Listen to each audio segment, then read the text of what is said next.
സന്തോഷ വാർത്ത പറയാനുണ്ട്. ഞാൻ ഈ ജനുവരി 1-ാം തീയതി ഏജൻസി ഓഫീസ് സ്റ്റാർട്ട് ചെയ്തു. ജനുവരി 1-ാം തീയതി മുതൽ തന്നെ വളരെ ഭംഗിയായിട്ട് നമ്മുടെ ഓഫീസ് റൺ ചെയ്യാണ്. ഏജൻസി ഓഫീസ് ഒരുപാട് കസ്റ്റമേഴ്സ് എന്നോട് നല്ല രീതിയിൽ സഹകരിച്ചിട്ടുണ്ട്. അവർക്കൊക്കെ നന്ദി പറയുന്നു. ഈ ഓഫീസ് തുടങ്ങി ഞാൻ ഓഫീസിൽ എനിക്ക് കണ്ടുവരുന്ന കുറേ കാര്യങ്ങളുണ്ട്. ഡെയിലി ഒരുപാട് എൻക്വയറീസ് വരുന്നുണ്ട്. ഒരുപാട് പേര് ഡെയിലി വന്നുകൊണ്ടിരിക്കുന്ന ഓഫീസിൽ. അതിൽ പ്രധാനമായിട്ടും പറയേണ്ട ഒരു പ്രത്യേകിച്ച് എടുത്തു പറയേണ്ട കാര്യം ഒരുപാട് കംപ്ലയിൻസുകൾ വരുന്നുണ്ട്.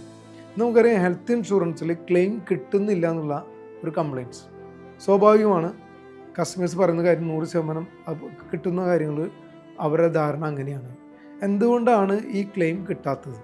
നമുക്കറിയാം എൻ്റെ അടുത്ത് വന്ന് എൻ്റെ ഓഫീസിൽ വരുന്ന പല ക്ലെയിമുകളും വരുന്നത് ഓൺലൈൻ പോളിസികൾ, ബാങ്കിങ് പോളിസികൾ, ബ്രോക്കിംഗ് പോളിസികൾ, അതുപോലെ മറ്റ് സർവീസ് ഇല്ലാത്ത ഏജൻറ്റ്മാരുടെ പോളിസികൾ, ഇതാണ് കൂടുതലും ക്ലെയിം കിട്ടാതെ വരുന്നത്. അപ്പോൾ പല കേസുകളും നമ്മൾ റീഇംബേഴ്സ്മെൻറ്റ് ഒക്കെ ആയിട്ടാണ് വരുന്നത്.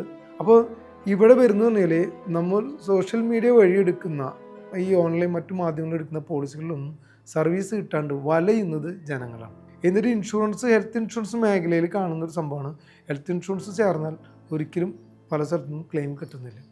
അത് ജനങ്ങളുടെ മനസ്സിലുണ്ട്. ഇത് തെറ്റായ ധാരണയാണ്. കാരണം ഹെൽത്ത് ഇൻഷുറൻസിൽ മെയിനായിട്ട് വരുന്നത് പോളിസിയുടെ കണ്ടീഷൻ അനുസരിച്ച് പോളിസി എടുക്കുകയും പോളിസിയെക്കുറിച്ച് മനസ്സിലാക്കിക്കൊണ്ട് പോളിസി എടുക്കുകയും ആഫ്റ്റർ സർവീസിനെ കുറിച്ചുള്ള കസ്റ്റമർ ബോധേഡല്ല.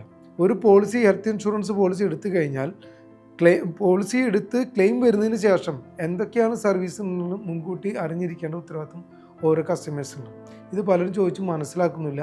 ഇങ്ങനെ സർവീസ് കിട്ടാണ്ടാകുമ്പോഴാണ് പല കസ്റ്റമേഴ്സും ഹെൽത്ത് ഇൻഷുറൻസിനെതിരെ അത് ക്ലെയിം കിട്ടുന്നില്ല എന്ന് പറയുന്നത്.